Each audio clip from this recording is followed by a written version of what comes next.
A otra información, organizaciones sociales califican de circo las próximas elecciones municipales e instan a la ciudadanía a votar o a realizar votos nulos.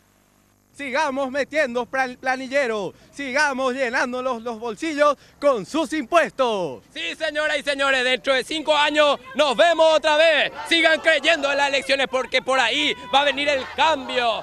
La organización social Desde Abajo, que engloba a ciudadanos de Los Bañados, calificó de un circo montado a las elecciones municipales e instó a la ciudadanía a votar nulo, ya que no importa quién gane, la situación nunca mejora. Porque esto es un circo. En la época de la dictadura ellos mismos se elegían y decimos que vivimos en un país democrático y eso es mentira.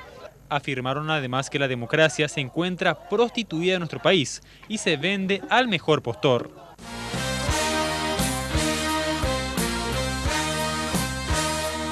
Ella es la democracia.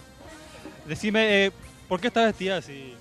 Porque todo esto es un circo, entonces es como que ya sabíamos quién iba a ganar, entonces yo era la representante, la máxima representación de la democracia del pueblo, o sea, está prostituida, exactamente esa es la palabra, prostituida, igual a nosotros, a nuestro género, también nos utilizan como una mercancía, entonces estará la mercancía de la democracia prostituida, donde la gente no es la que realmente elige, sino está todo montado y a nosotros nos utilizan como una mercancía y esa era la democracia que el pueblo elegía, que Arnaldo Samaniego nuevamente vuelva.